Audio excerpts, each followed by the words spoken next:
Seekor ular piton sepanjang 3 meter dievakuasi petugas pemadam kebakaran Kota Palembang setelah kerap memangsa ternak warga.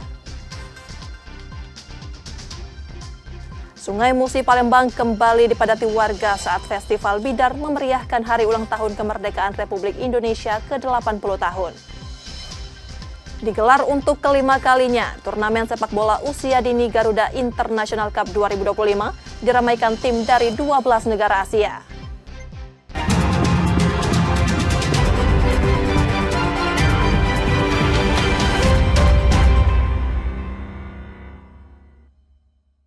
Selamat pagi saudara, apa kabar Anda hari ini? Seperti biasa, kami akan membuka hari Anda dengan sejumlah laporan menarik dari Sumatera Selatan dan daerah lain di Sumatera bagian selatan.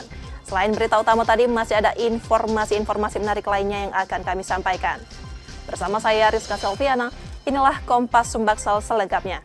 Di Kompas TV, independen, terpercaya.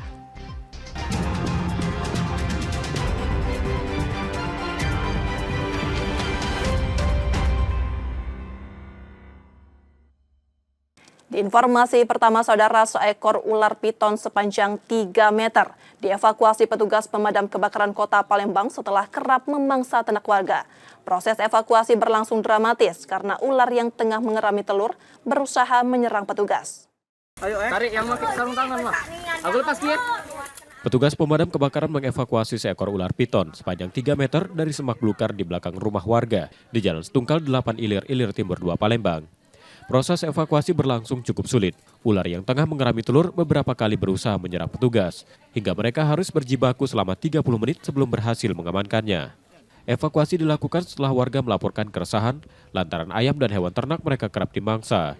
Selain ular, petugas juga mengamankan 15 butir telur yang diperkirakan akan menetas. Evakuasi ini pertama ularnya berada di belakang rumah di rawa. Setelah kita cek rupanya ada lubang, Mbak. Lubang di dalam itu setelah kita ambil, itu ternyata ada telurnya dalam itu. Sekitar 15 biji lah. Ini kurang lebih sekitar 3 meter. Itu kita menyeberang, Mbak. Karena ada jalan. Jadi jalannya akses jalan. Ular bersama telurnya kemudian dibawa ke Pos Damkar Kemuning untuk selanjutnya diserahkan pada komunitas pecinta reptil. Yudi Kiswanto, Kompas TV, Palembang, Sumatera Selatan. Gubernur Sumatera Selatan mengecam insiden yang menimpa dokter di RSUD Sekayu. Pemprov Sumsel menegaskan dukungan agar proses hukum atas peristiwa tersebut terus berlanjut.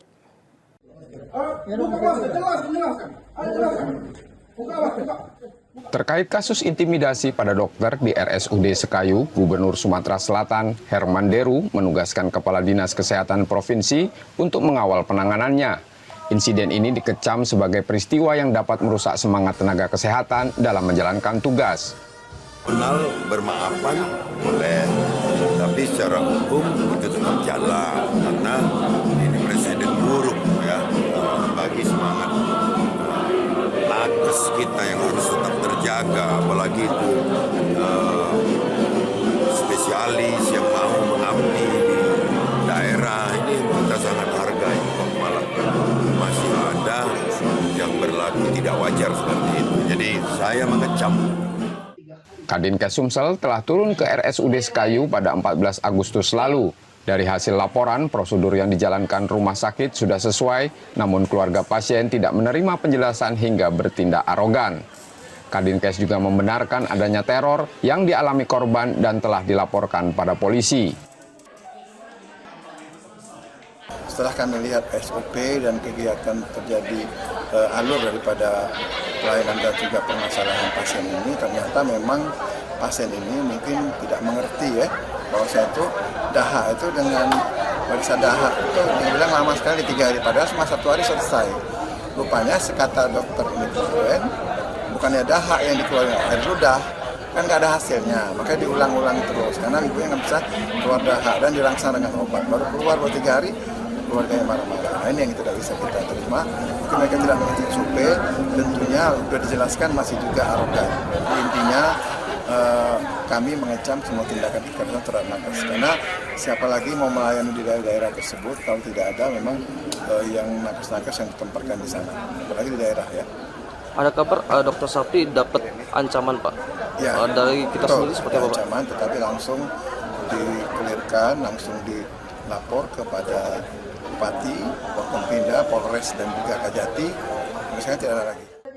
Meski upaya damai sudah dilakukan, pemerintah provinsi bersama pemerintah daerah dan dinas kesehatan tetap berkomitmen mengawal proses hukum agar kejadian serupa tidak kembali terulang terhadap tenaga kesehatan di daerah lain. Muhammad Reza Pahlevi, Kompas TV, Palembang, Sumatera Selatan.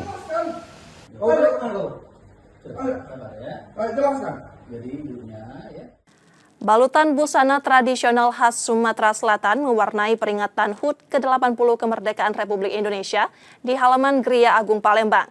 Gubernur Sumatera Selatan menjadi inspektur pada upacara tersebut.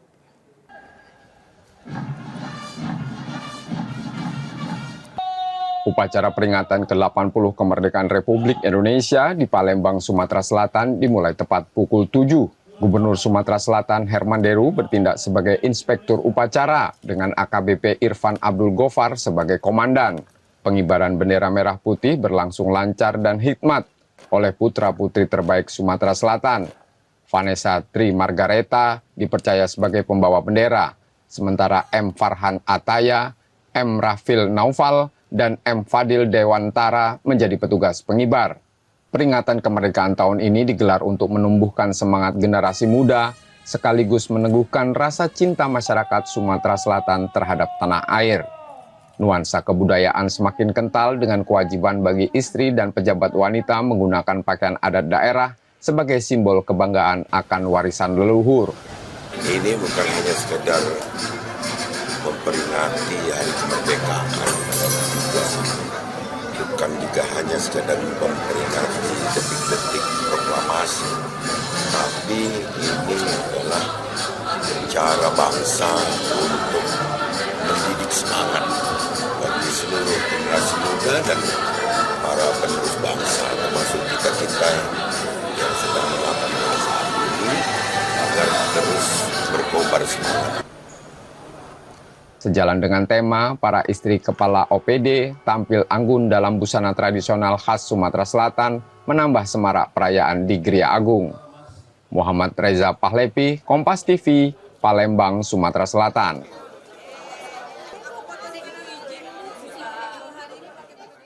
Saudara, Sungai Musi Palembang kembali dipadati warga saat Festival Bidar memeriahkan hari ulang tahun kemerdekaan Republik Indonesia ke-80 tahun. Tak sekedar perlombaan, Bidar merupakan perjalanan panjang Palembang dalam merawat tradisi di tengah arus zaman.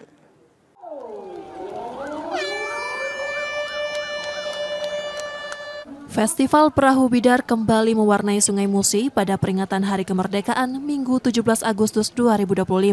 Sebanyak 11 tim pendayung saling berpacu dari dermaga 35 Ilir hingga ke bawah jembatan Ampera, menghadirkan tontonan yang syarat tradisi bagi warga Palembang. Meski jalur lomba telah disiapkan dan diamankan agar steril dari perahu kecil, antusiasme warga tetap meluap. Sungai Musi dipenuhi penonton, bahkan beberapa ikut mendayung di jalur perlombaan sehingga memberi tantangan tersendiri bagi peserta. Alhamdulillah kegiatan hari ini berlangsung aman, tertib, lancar. Juga di lingkungan kota dapat juara 1 dan juga ada harapan tadi. Sekali lagi saya banyak mengucapkan terima kasih, apresiasi buat warga Palembang. Ke depan akan kita tingkatkan lagi ya, pesertanya lebih banyak lagi. Evaluasinya apa Pak? Tadi yang kita lihat tadi, evaluasi. Saya kira evaluasi ada beberapa hal yang harus kita evaluasi lagi ya, kaitan dengan supaya benar-benar steril di tempatnya lokasi masing-masing. Untuk antusias masyarakat seperti apa Pak? Antusias masyarakat saya kira pemberdayaan ekonominya oke, terus di jembatan Ampera saya lihat penuh, tumpah ruah di samping kiri kanan Sungai Musi luar biasa keren. Artinya sesuai target Pak Wali ya? Iya, saya kira gitu ya. Pendayung harus mengerahkan tenaga ekstra untuk melawan gelombang air yang tak stabil, sembari waspada agar insiden tabrakan seperti tahun lalu tidak kembali terulang. Kendalanya yang pasti penonton, supporter. Ya, dari tahun kemarin sampai ini panitia sudah berusaha semaksimal mungkin, tapi nyatanya di lapangan masih saja warga untuk menonton menggunakan perahu ketik, speedboat, dan tongkang. Dibanding tahun kemarin lebih crowded yang sekarang atau gimana? Untuk yang di tahun ini lebih crowded tahun kemarin, karena saya jadi korban perahu Bidar yang numbur. Tapi untuk keamanan tahun ini sudah relatif stabil dan bisa masih dikendalikan oleh panitia. Harapannya untuk tahun depan depan, Pak? Harapannya ya tahun depan untuk penonton bidat, khususnya warga Palembang dan umumnya, silakan nonton di bidat di Sungai Musi, tapi tamatkan perahunya. Karena kalau perahu motor keteng jalan, menimbulkan ombak, menahan laju perahu, sehingga dayung bidat tidak bisa melaju dengan maksimal. Walau masih ada catatan, Festival Perahu Bidar tetap menjadi hiburan yang dinanti dan disambut hangat warga. Sangat seru, senang, karena juga hari ini kan hari libur 17-an, jadi ikut merayakan 17 Agustusan. Bidar juga kan ciri khas Palembang, jadi kami ikut merayakan 17 Agustus. Kalau disuruh ulang lagi mau kan? Mau, seru banget soalnya. Lebih dari sekedar perlombaan, Bidar adalah tradisi panjang Kota Palembang dalam merayakan kemerdekaan yang terus hidup dari tahun ke tahun di aliran Sungai Musi. Muhammad Reza Pahlevi, Kompas TV, Palembang, Sumatera Selatan.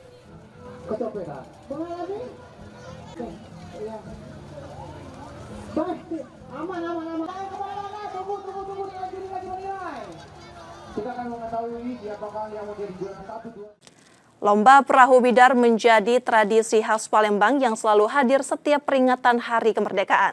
Pagelaran di Sungai Musi ini terus dijaga agar tidak hilang di telan zaman.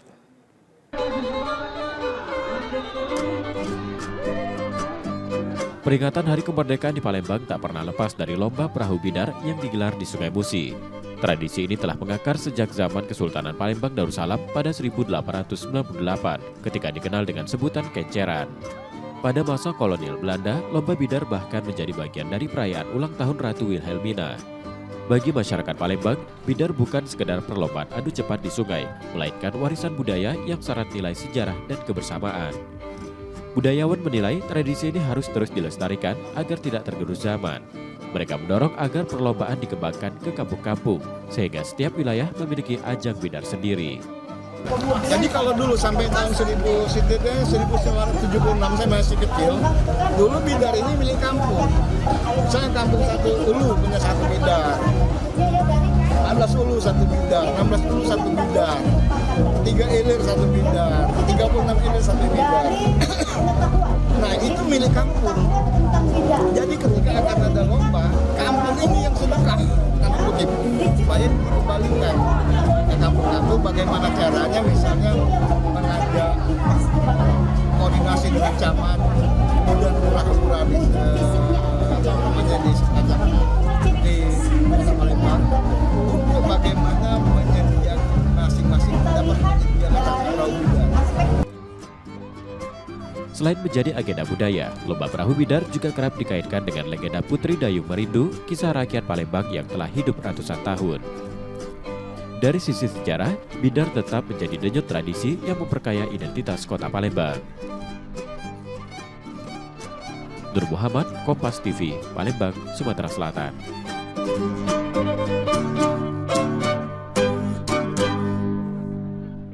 Saudara, usai jeda kami masih akan kembali dengan informasi dan sorotan menarik lainnya. Tetaplah bersama kami di Kompas Sumbaksel.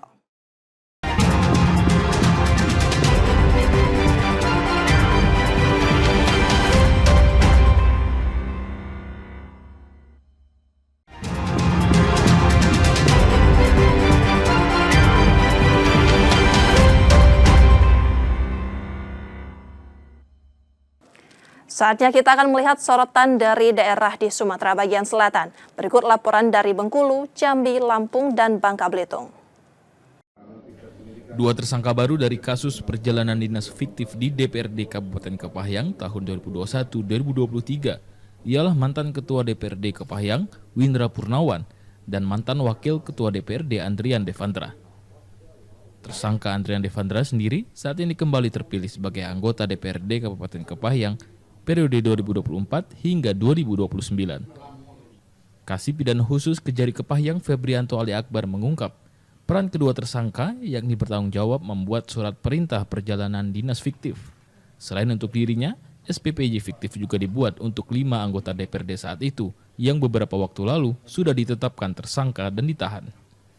Dua mantan pimpinan DPRD Kepahyang itu kini ditahan selama 20 hari ke depan di Lapas Kelas 2A Bengkulu.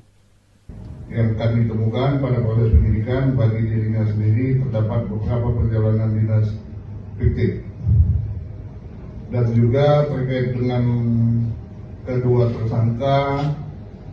Dari konstruksi perkara sejak awal yang kami tangani, tergambar bahwa kedua tersangka yang pada awalnya kemudian meminta kepada Sekwan untuk disiapkan dana non-budgeter. Sebelumnya dalam kasus perjalanan dinas fiktif yang diperkirakan merugikan negara hingga 12 miliar rupiah ini, penyidik telah menetapkan 8 orang sebagai tersangka. Di antaranya mantan sekretaris DPRD, mantan bendahara, serta mantan anggota DPRD Kepahyang. Gilang Triwibisono, Kompas TV, Bengkulu.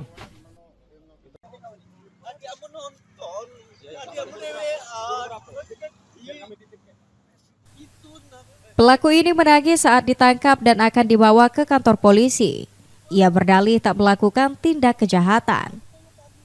Penangkapan pelaku didasari atas laporan seorang mahasiswi yang jadi korban penganiayaan hingga alami luka berat di kepala. Kekerasan tersebut dilakukan karena masalah sepele. Pelaku emosi lantaran korban menolak memberikan BBM. Saat itu pelaku dalam pengaruh minuman keras. Polisi mengatakan pelaku merupakan residivis dengan kasus yang sama. Dari cekcok mulut dikarenakan korban dipintai oleh pelaku minyak motor. Namun korban menolak. Akhirnya pelaku tidak terima sehingga terjadilah keributan dan terjadilah pemukulan dengan step motor. Sehingga mengakibatkan korban luka di kepala dan leher. Pelaku kini kembali harus meringkuk di balik jeruji besi.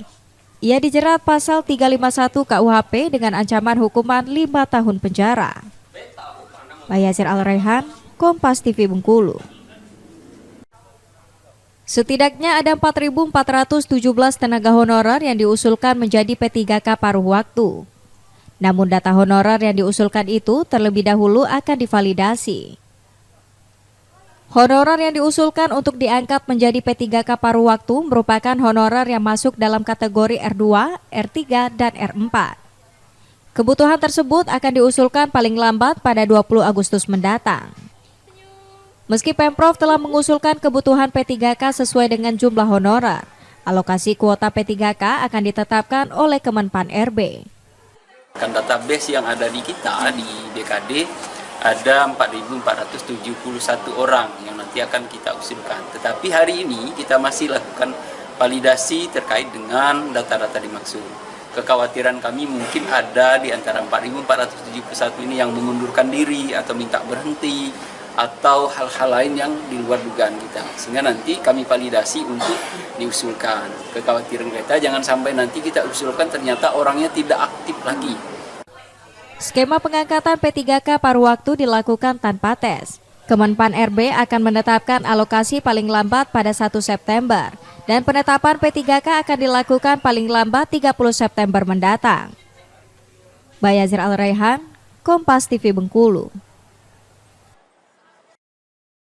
Seorang kakek berusia 75 tahun, warga Desa Cupak, Kabupaten Kerinci, Jambi, menggugat Rumah Sakit Umum Daerah Kota Sungai Penuh Jambi dan pihak PBCS Kesehatan. Gugatan dilayangkan lantaran ditolak oleh pihak rumah sakit saat berobat pada 4 Juni 2025 lalu. Abu Khalifah dibawa oleh anaknya ke rumah sakit untuk mendapatkan perawatan medis, namun ditolak oleh pihak rumah sakit dengan alasan penyakit yang diderita kakek Abu Khalifah tidak masuk dalam kategori penanganan BPJS sehingga tidak dapat dilayani. Sempat terjadi perdebatan antara keluarga dan petugas rumah sakit. Merasa haknya dirampas, pihak keluarga memutuskan menempuh jalur hukum. Gugatan resmi didaftarkan ke Pengadilan Negeri Jakarta Pusat pada 11 Juni 2025. Hingga kini pengadilan sudah 3 kali memanggil pihak BPJS dan pihak rumah sakit untuk hadir di persidangan. Namun pihak rumah sakit belum pernah memenuhi panggilan tersebut. Nanggut nih, kita kan pergi berobat di rumah sakit umum Atalim. Kan nanggutnya ada pakai BPJS nya, habis itu ditolak dari pihak rumah sakit tuh. Habis bapak ini tidak bisa dirawat inap. Pak ini tidak ada kriteria. Kriteria BPJS tuh lah parah. Yang kedua tuh kecelakaan pun juga parah. Penolakan peserta BPJS ini menjadi sorotan publik karena dinilai bertentangan dengan azas keselamatan pasien. Hingga saat ini pihak RSUD belum memberikan pernyataan resmi terkait peristiwa tersebut. Tim Liputan Kompas TV Jambi. Objek wisata Danau Sipin salah satu ikon wisata di Kota Jambi yang berada di pusat Kota Jambi. Kondisinya saat ini sangat memprihatinkan. Minimnya perawatan kebersihan dan rusaknya beberapa fasilitas membuat daya tarik wisatawan datang ke lokasi berkurang. Sebelumnya, objek wisata Danau Sipin Kota Jambi ramai dikunjungi warga, mulai dari Kota Jambi dan luar Provinsi Jambi. Namun sekarang kondisinya sangat sepi. Bahkan perahu wisata yang banyak digunakan untuk keliling danau sekarang lebih banyak parkiran dan sunyi. Selain itu, sampah plastik menumpuk di beberapa titik di danau. Bahkan rumput liar tumbuh tidak beraturan di area yang seharusnya menjadi jalur pejalan kaki. Wah, bagus sih, ada orang latihan perahu, ada bebek-bebekan. Di sini kayak seru juga ngeliat orang lomba perahu, main perahu, duduk-duduk, liatin air gitu kan. Kalau saran sih lebih dibersihkan lagi sih. Karena masih banyak sampah-sampah yang berserakan di sini. Ada juga banyak perbaikan gitu Bang, dibaik-baikin kayak tempat-tempatnya. Beberapa fasilitas umum lainnya seperti kursi taman, lampu penerangan, dan dermaga terlihat rusak dan lapuk. Kondisi ini membuat pengunjung kurang nyaman. Menurut saya ini cukup bagus, tapi memang membutuhkan sedikit perhatian. Kayak mungkin di sini kalau kita sampai ke ujung sana itu ada beberapa yang memang perlu renovasi, perbaikan, atau mungkin kebersihannya harus diperhatikan lagi. Atau mungkin di sini kurang banyak aktivitas yang kurang lengkap gitu. Misalkan di situ nanti ada panjat tebing gitu kan, mungkin kayak kurang dieksplor lagi untuk mahasiswa lain, mungkin lebih sering datang. Sama di sini mungkin warung-warungnya kurang sampai ke depan, mungkin untuk lebih memancing wisatawan yang lain. Menurut warga sekitar, penurunan jumlah wisatawan mulai terasa sejak beberapa bulan terakhir. Belum ada upaya signifikan dari pihak terkait untuk menghidupkan kembali potensi wisata ini. Padahal, Danau Sipin berpotensi menjadi destinasi unggulan di Jambi jika dikelola dengan baik. Kayaknya pengunjung mulai sepi semenjak anak sekolah masuk belajar ini. Sebelumnya ya alhamdulillah lumayan kalau bebek ini, kalau untuk bebek kan mungkin 5 juta per minggu dapat. Sekarang setelah anak sekolah masuk itu mencari 2 juta aja susah. Kepada pihak terkait dari pemerintah ya kalau bisa wisata ini dikembangkan lagi. Harapan kami warga sini ya kalau bisa itulah kali danau ini dibikin lebih bagus lagi seperti yang tempat-tempat lain gitu. Perawatan yang baik dan fasilitas yang memadai menjadi kunci agar Danau Sipin kembali menjadi tujuan wisata kebanggaan Kota Jambi. Masyarakat pun berharap pemerintah segera mengambil langkah nyata untuk menghidupkan kembali destinasi ini. Adi Maulana, Kompas TV Jambi.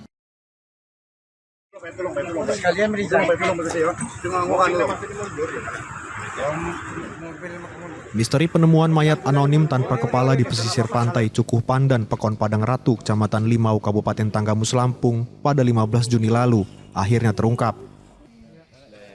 Setelah dilakukan tes DNA di laboratorium forensik antara jenazah korban dan warga asal Cilincing, Jakarta Utara yang melapor kehilangan, hasilnya identik.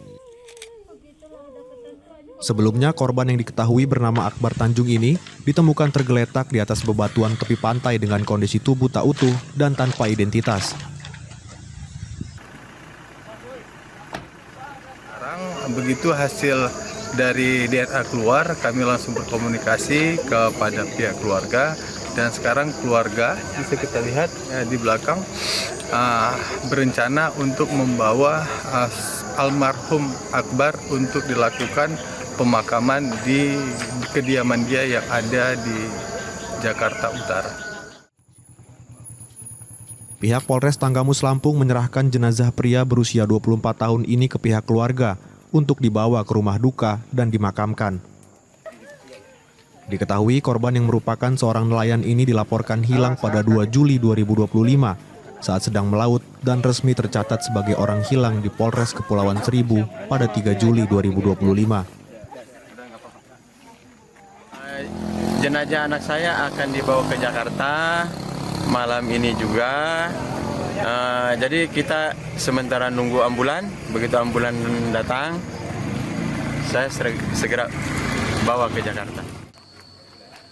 Usai tes DNA dinyatakan identik dengan pihak keluarga dan penyebab kematian telah diketahui, maka penyelidikan kasus temuan jenazah tanpa kepala di Pantai Cukuh Pandan, Tanggamus Lampung ini dinyatakan selesai. Rian Evinarta, Kompas TV, Lampung. Dengan penuh semangat kemerdekaan, rombongan Polres Kabupaten Tanggamus Lampung harus menempuh waktu perjalanan 4 jam mengarungi Laut Teluk Semaka demi bisa menuju pulau terluar Tabuan. Setibanya di Pekon Sawang Balak, Kabupaten Tanggamus, rombongan langsung disambut hangat warga setempat dengan irama adat dan penghormatan budaya lokal. Jajaran personil polisi langsung membagikan bendera dan susu kepada anak-anak hingga melangsungkan pengibaran sangsaka merah putih dengan sederhana, namun tetap hikmat dan penuh cinta di tepi pantai. Kapolres AKBP Rahmat Sujatmiko mengatakan, kegiatan di Pulau Tabuan ini bukan sekedar seremoni, tetapi juga bentuk komitmen Polres Tanggamus untuk hadir di tengah masyarakat hingga ke wilayah terluar. Harapannya mudah-mudahan kita selaku generasi penerus, kita yang diberikan amanah untuk menjaga kedaulatan negara Republik Indonesia ini semakin cinta negara RI, negara Republik Indonesia, dan membangkitkan jiwa nasionalisme. Kami selaku mewakili seluruh masyarakat, terima kasih baru kali ini terjadi ke Polres Tanggamus, datang ke Pulau Tabuan dengan beserta dengan rombongan dan juga berserta dengan Pak Camat dari Cukuh Balak. Harapan kami semoga kita selalu menjalin silaturahmi yang indah. Terima kasih.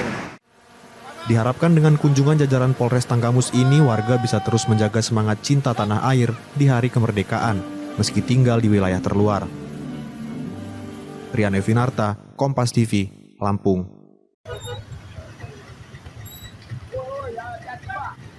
Seorang terduga pelaku pembunuhan pimpinan redaksi sebuah portal media di Pangkal Pinang ditangkap oleh petugas. Pelaku diamankan di kawasan Kalodoni, Palembang, Sumatera Selatan pada Senin siang setelah sempat melarikan diri. Sebelumnya, petugas gabungan melakukan penyisiran selama beberapa hari di wilayah Jalan Lintas Oki, Sumatera Selatan, Lampung. Jejak-jejak pelaku yang lari, yang sebelumnya lari setelah digerebek, bisa ditemukan kembali dan ditelusuri dan berhasil kita tangkap. Jadi dugaan sementara kalau larinya di arah Lampung, ternyata dia berbalik arah, masuk ke arah kota, ke arah Palembang. Jadi itu salah satu mungkin teknis dia mengaburkan. Ya. Tapi semua ya seperti yang saya katakan, no perfect no crime ya. No perfect crime itu tidak ada kejahatan yang sempurna. Jadi pasti ada jejak yang ditinggalkan sama yang bersangkutan. Jadi alhamdulillah itu bisa kita temukan dan akhirnya bisa terendus sama anggota dan Kini, pelaku telah diamankan di Polda Kepulauan Bangka Belitung untuk menjalani pemeriksaan lebih lanjut.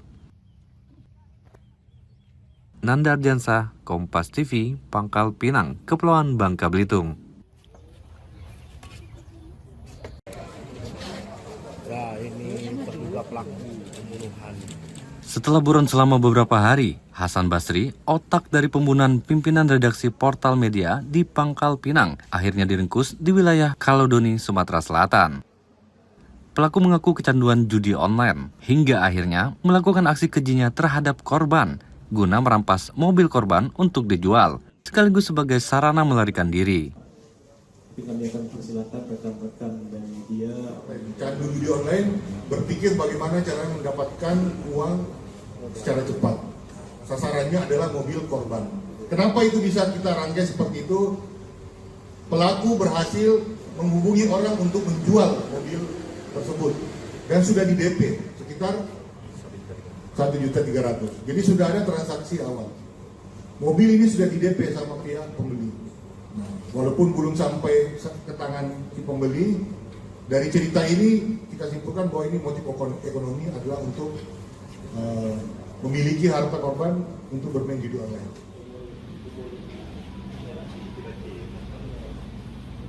Saat ini, kedua pelaku telah dibawa ke Mapolda Kepulauan Bangka Belitung untuk proses hukum lebih lanjut. Akibat perbuatannya, para pelaku akan dikenakan pasal 340, 338, dan 365 KUHP dengan ancaman maksimal hukuman mati. Nanda Diansah, Kompas TV, Pangkal Pinang, Kepulauan Bangka Belitung. Demikian tadi saudara sorotan dari Bengkulu, Jambi, Lampung, dan Bangka Belitung. Setelah jeda, kami masih akan kembali dengan informasi menarik lainnya. Tetaplah bersama kami di Kompas Sumbaksel.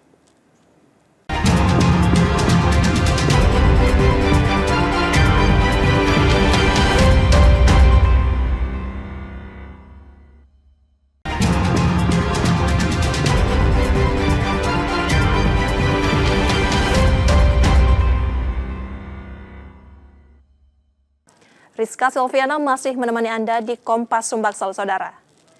Polisi menangkap 2 pelaku penganiayaan di Palembang, Sumatera Selatan. Aksi yang dipicu persoalan asmara itu membuat korban luka parah serius. 2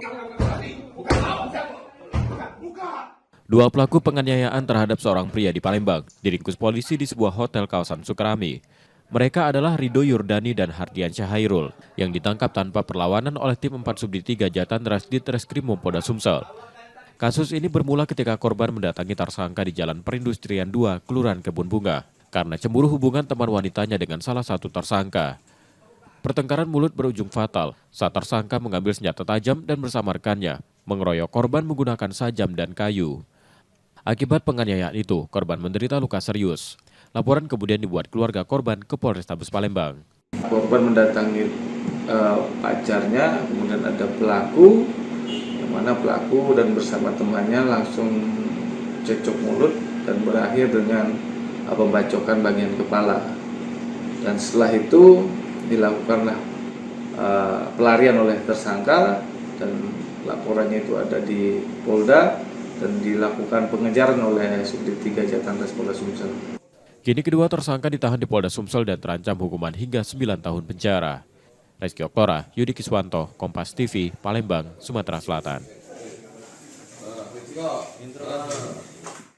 Asosiasi PSSI Kota Palembang menggelar berbagai perlombaan untuk memeriahkan HUT ke-80 Kemerdekaan Republik Indonesia. Kegiatan ini sekaligus menjadi momentum kebangkitan sepak bola di kota itu.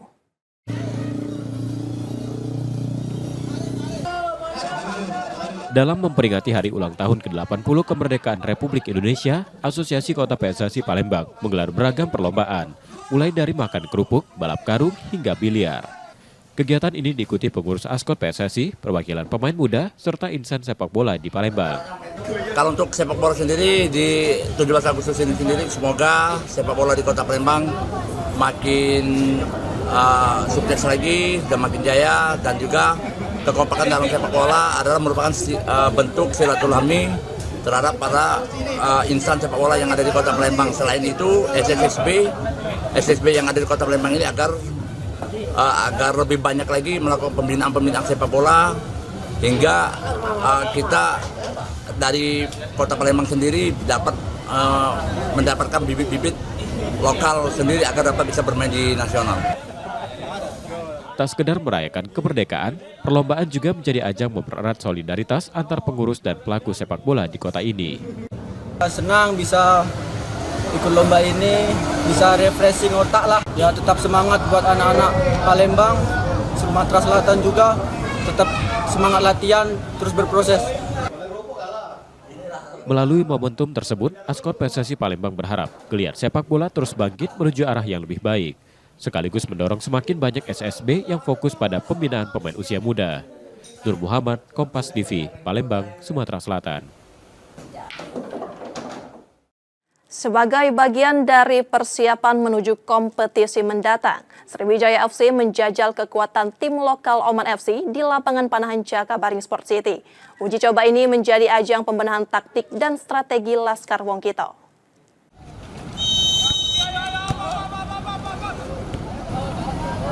Sebagai persiapan menuju Championship 2025-2026, Sriwijaya FC menjajal kekuatan tim lokal Oman FC dalam laga uji coba di lapangan Panahan Jakabaring Sport City. Laskar Wong Kito menutup pertandingan dengan kemenangan 4-1. Meski unggul meyakinkan, uji coba ini lebih difokuskan untuk melihat sejauh mana pemain mampu mengimplementasikan hasil latihan. Evaluasi transisi permainan menjadi salah satu perhatian utama tim pelatih. Pertama sedikit kurang puas karena ada gol ke gawang kita, karena memang secara 1 minggu ini kita latihan defense, dan ketika ada gol berarti ada yang harus dievaluasi dan jalan yang baik. Bukan hasil yang kami lihat, tapi bagaimana anak-anak bisa mengaplikasikan apa yang mereka dapat 1 minggu di dalam uji coba ini. Transisi ya, kita sudah masuk transisi, harus ada komunikasi juga transisi yang pemain harus lakukan untuk lebih kita tingkatkan untuk defending ini. Untuk mematangkan skuad, manajemen bersama jajaran pelatih juga tengah menyiapkan agenda uji coba berikutnya. Rencananya Sriwijaya FC akan berhadapan dengan satu tim Liga 3 asal Lampung serta satu tim lokal Palembang. Kita ada rencana lawan tim Liga 3 di Lampung, Nusantara. Itu lagi diagendakan karena di sana ada Kudus Metropian. Satu kali lagi di kita lokal. Lagi kita cari lagi tapi yang bukan kategori sepadan ya, yang bisa memberikan permainan lah untuk tim Sriwijaya FC. Selain mengasah serangan, laga uji coba ini juga memberi gambaran untuk pelatih tentang organisasi permainan mulai dari lini depan, tengah hingga barisan belakang. Nur Muhammad, Kompas TV, Palembang, Sumatera Selatan. Sirkuit permanen Jakabaring Sport City Palembang menjadi pusat perhatian saat Kejurnas Grass Track Region 1B Sumatera digelar akhir pekan ini menghadirkan persaingan sengit para crosser.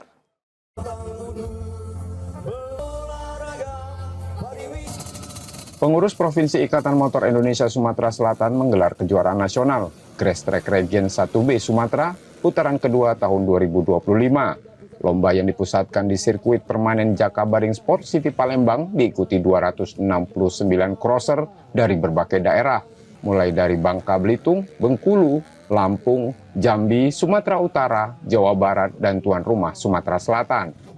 Kejuaraan ini mempertandingkan sejumlah kelas meliputi profesional, pemula, lokal Sumsel, hingga eksekutif. Ajang ini diharapkan mampu menambah pengalaman bagi para crosser muda sekaligus memperkuat tradisi balap motor tanah di Sumatera Selatan. Karena seru, ya kayak loncat-loncat gitu.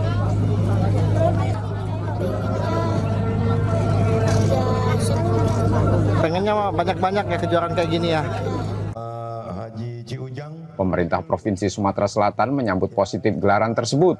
Dengan hadirnya sirkuit permanen di Jakabaring, Sumsel menargetkan lahirnya lebih banyak pembalap berprestasi. Kedepan, Pemprov bersama Pengprov IMI Sumatera Selatan juga berencana menghadirkan kejuaraan berskala nasional hingga internasional di arena ini. Mudah-mudahan ini menjadi daya tarik tersendiri bagi para pemula dan para crosser-crosser yang profesional. Juga kepada IMI khususnya saya ucapkan terima kasih dan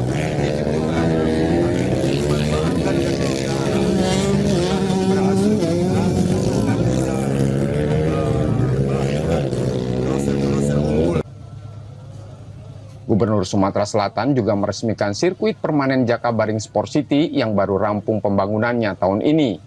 Kehadiran fasilitas tersebut menjadi tonggak baru bagi dunia otomotif Sumatera Selatan. Nur Muhammad, Kompas TV, Palembang, Sumatera Selatan.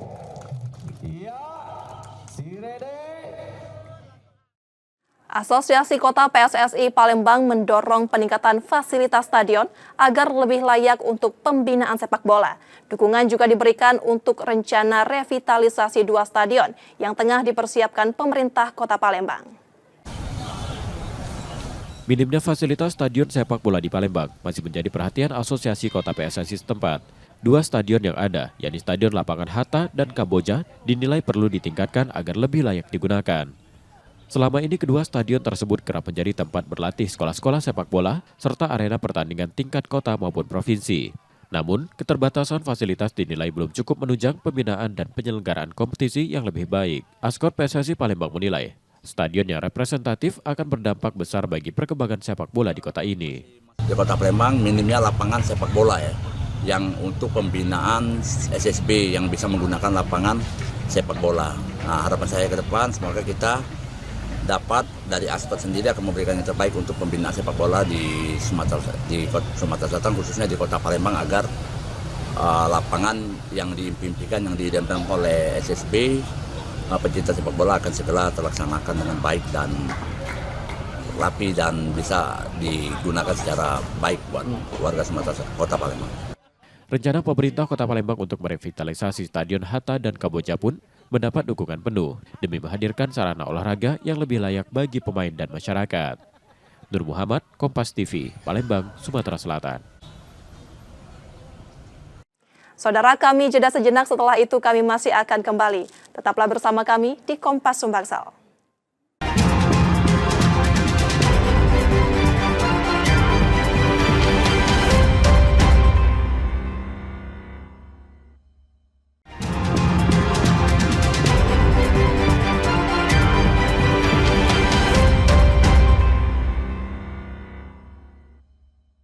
Terima kasih saudara, Anda masih menyaksikan Kompas Sumbaksel. Jika Anda tidak sempat menyaksikan sorotan utama kami, berikut laporan utama Kompas Sumbaksel hari ini. Ayo, tarik yang pakai sarung tangan, Mas. Aku lepas dia. Petugas pemadam kebakaran mengevakuasi seekor ular piton sepanjang 3 meter dari semak belukar di belakang rumah warga di Jalan Setungkal 8 Ilir Timur 2 Palembang. Proses evakuasi berlangsung cukup sulit. Ular yang tengah mengerami telur beberapa kali berusaha menyerang petugas, hingga mereka harus berjibaku selama 30 menit sebelum berhasil mengamankannya. Evakuasi dilakukan setelah warga melaporkan keresahan lantaran ayam dan hewan ternak mereka kerap dimangsa. Selain ular, petugas juga mengamankan 15 butir telur yang diperkirakan akan menetas. Evakuasi ini pertama ularnya berada di belakang rumah, di dalam rawa. Setelah kita cek, rupanya ada lubang, Pak. Lubang di dalam itu setelah kita ambil, itu ternyata ada telurnya dalam itu. Sekitar 15 biji lah. Ini kurang lebih sekitar 3 meter. Itu kita menyeberang, Pak. Kita ada jalan. Jadi jalannya Pak, akses jalan. Ular bersama telurnya kemudian dibawa ke pos damkar Kemuning untuk selanjutnya diserahkan pada komunitas pecinta reptil. Yudi Kiswanto, Kompas TV, Palembang, Sumatera Selatan.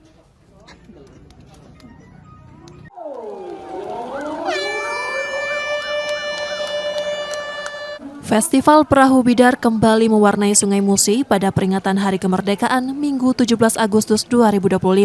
Sebanyak 11 tim pendayung saling berpacu dari dermaga 35 Ilir hingga ke bawah jembatan Ampera, menghadirkan tontonan yang syarat tradisi bagi warga Palembang. Meski jalur lomba telah disiapkan dan diamankan agar steril dari perahu kecil, antusiasme warga tetap meluap. Sungai Musi dipenuhi penonton, bahkan beberapa ikut mendayung di jalur perlombaan sehingga memberi tantangan tersendiri bagi peserta. Alhamdulillah kegiatan hari ini berlangsung aman, tertib, lancar. Juga di perhubungan kota dapat juara 1 dan juga ada harapan tadi. Sekali lagi saya banyak mengucapkan terima kasih, apresiasi buat warga Palembang.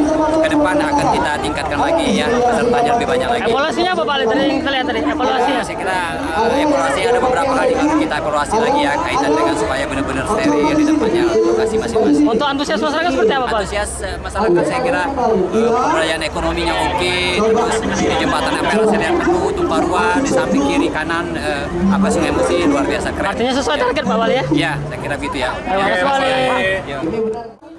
Pendayung harus mengerahkan tenaga ekstra untuk melawan gelombang air yang tak stabil, sembari waspada agar insiden tabrakan seperti tahun lalu tidak kembali terulang. Kendalanya yang pasti penonton, supporter. Dari tahun kemarin sampai ini pemerintah panitia sudah berusaha semaksimal mungkin, tapi nyatanya di lapangan masih saja warga untuk penonton menggunakan perahu ketik, speedboat, dan tongkang. Dibanding tahun kemarin lebih crowded yang sekarang atau gimana? Untuk yang di tahun ini lebih crowded tahun kemarin, karena saya jadi korban perahu bidar yang numbur. Untuk keamanan tahun ini sudah relatif stabil dan masih dikendalikan oleh panitia. Harapannya untuk tahun depan Pak? Harapannya tahun depan untuk penonton bidar, khususnya warga Palembang dan umumnya, silakan nonton di bidar di Sungai Musi, tapi tambatkan perahunya, karena kalau perahu motor ketek jalan menimbulkan ombak, menahan laju perahu sehingga dayung bidar tidak bisa melaju dengan maksimal. Walau masih ada catatan, Festival Perahu Bidar tetap menjadi hiburan yang dinanti dan disambut hangat warga.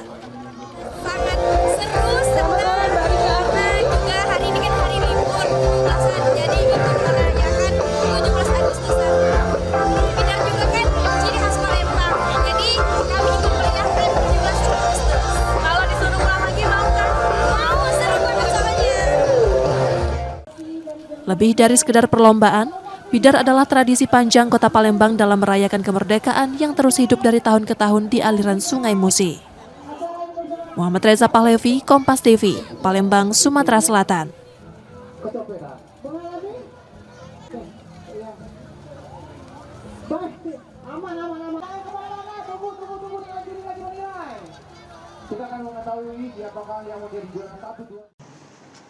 Terima kasih atas kehadirannya di Hotel Swiss Belcourt Bogor. Turnamen sepak bola usia dini Garuda International Cup 2025 akan digelar 21 hingga 24 Agustus. Atmosfer yang luar biasa tentunya.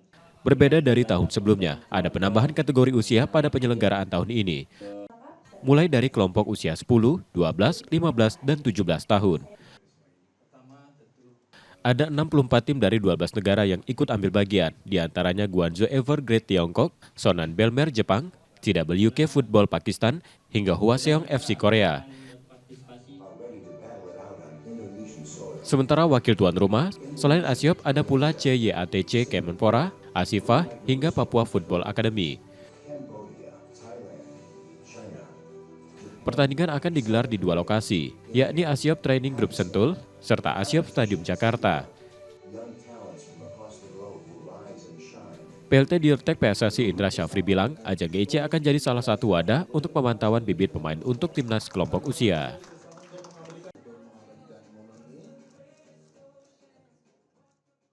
Informasi tadi saudara menjadi akhir dari Kompas Sumbaksel hari ini. Tetap saksikan konten lokal di Kompas TV setiap hari, mulai pukul 4.30 hingga 7 pagi. Saudara, media adalah pilar yang menjaga keseimbangan informasi. Dengan menonton Kompas TV Palembang, Anda membantu memastikan media terus ada, menyajikan berita yang dapat dipercaya. Kembali kami mengingatkan bagi Anda yang ingin berbagi informasi atau kritik dan saran, dapat mengakses media sosial kami di @kompas_tv_palembang. Akhirnya saya Rizka Selviana pamit, tetaplah menyaksikan Kompas TV, independen, terpercaya. Terima kasih sudah menonton dan sampai jumpa.